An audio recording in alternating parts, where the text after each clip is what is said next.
देख रहे हैं इंडिया न्यूज। मैं हूं रचना बंसल। शुरुआत करेंगे इंडिया 100 की। हाथरस मामले को दिल्ली ट्रांसफर करने की जनहित याचिका पर सुप्रीम कोर्ट अगले हफ्ते सुनवाई करेगा।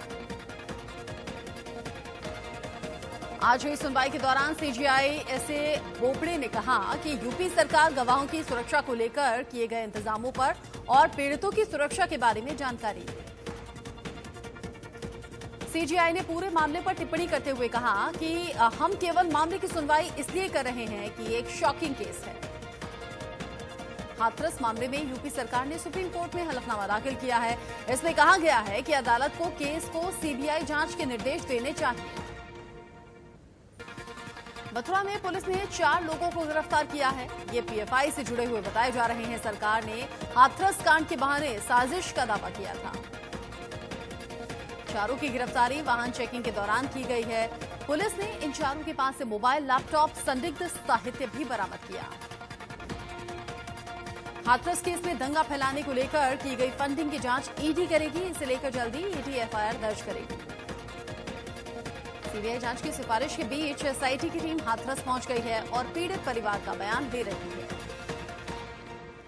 हाथरस मामले में सीएम योगी ने बड़ा बयान देते हुए कहा कि इस पूरे मामले को लेकर विपक्ष अराजकता फैलाने की कोशिश कर रहा है।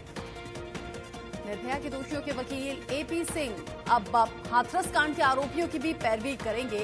खबर है कि क्षत्रिय महासभा फीस भरेगी। हाथरस की एक और बेटी की दुष्कर्म के बाद मौत हो गई। दरअसल बच्ची के साथ 15 दिन पहले दरिंदगी हुई थी, जिसने इलाज के दौरान दम तोड़ दिया।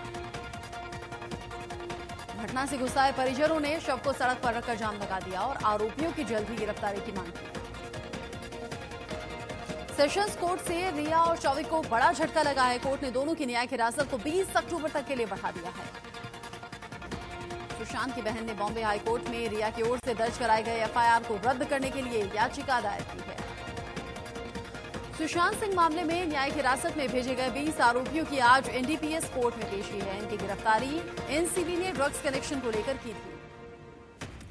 मुंबई पुलिस कमिश्नर को सोशल मीडिया के जरिए बदनाम करने वालों पर अब 2 एफआईआर दर्ज यहां पर की गई हैं। सोशल मीडिया के जरिए पुलिस के खिलाफ भी अपमानजनक भाषा का इस्तेमाल किया गया था। कांग्रेसी नेता संजय निरुपम ने कहा कि सुशांत केस में राजनीति बंद होनी चाहिए। सभी को एम्स की रिपोर्ट स्वीकार करनी चाहिए। पश्चिम बंगाल सीआईडी ने बीजेपी नेता मनीष शुक्ला की हत्या के मामले में 2 लोगों को गिरफ्तार किया है।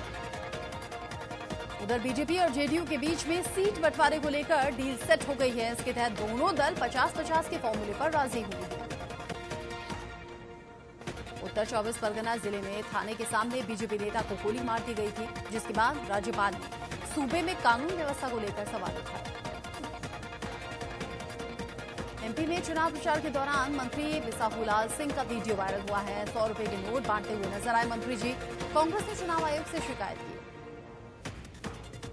बिहार चुनाव को लेकर आज एनडीए उम्मीदवारों का ऐलान कर सकती है। अभी कुछ सीटें हैं जिन पर पेश फंसा हुआ है। महागठबंधन में पहले फेज के लिए उम्मीदवारों के नाम फाइनल हो गए हैं, जिनका ऐलान आज किया जा सकता है। बीजेपी अध्यक्ष जेपी नड्डा पार्टी के नए पदाधिकारियों के साथ बैठक करते हुए नजर आए और बीजेपी चुनाव पर मंथन किया। एनडीए से अलग होने के बाद एलजेपी अध्यक्ष चिराग पासवान ने जेडीयू के खिलाफ प्रत्याशियों को मैदान में उतारने का ऐलान कर दिया है।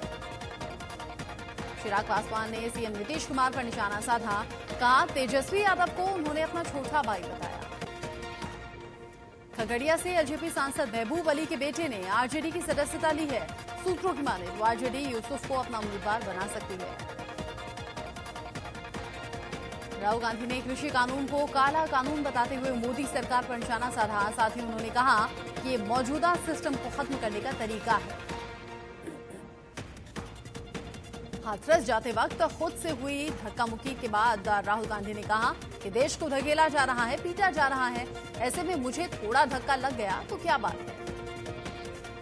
राहुल ने पीएम नरेंद्र मोदी पर आरोप लगाते हुए कहा कि यूपी में बच्ची का रेप होता है और पूरा प्रशासन उस पर आक्रमण करता है और देश के प्रधानमंत्री एक शब्द तक नहीं बोलते।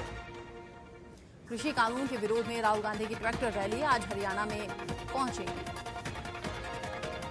एयरफोर्स डे से पहले हिंडन एयरफोर्स स्टेशन पर फुल ड्रेस रिहर्सल की गई, जहां जमीन से लेकर आसमान तक भारतीय वायुसेना ने अपना पराक्रम दिखाया। हाल ही में वायुसेना में शामिल हुए राफेल और भारतीय तकनीक से विकसित तेजस लड़ाकू विमान रिहर्सल के दौरान आकाश में दहाड़ते हुए दिखाई दिए। इसके अलावा सुखोई, मिराज, हरक्यूलिस और ग्लोब मॉन्स्टर भी वायुसेना की ताकत का एहसास कराते हुए दिखे। एलएसी पर तनाव के बीच में पीएम मोदी और शी जिनपिंग 17 नवंबर को बैठक करेंगे। बैठक में वीडियो कॉन्फ्रेंसिंग के जरिए बातचीत होनी है। टोक्यो में आज क्वाड देशों की बैठक होगी, जिसमें अमेरिका, जापान और ऑस्ट्रेलिया के विदेश मंत्री शामिल होंगे। बैठक में चीन को घेरने पर रणनीति बनेगी। ओडिशा में सुपरसोनिक मिसाइल स्मार्ट का सफल परीक्षण किया गया। यह आधुनिक हथियार एंटी वॉरफेयर सबमरीन में काम आएगा। देश में कोरोना का कहर जारी है। पिछले 24 घंटे में 59,893 नए मरीज सामने आए हैं।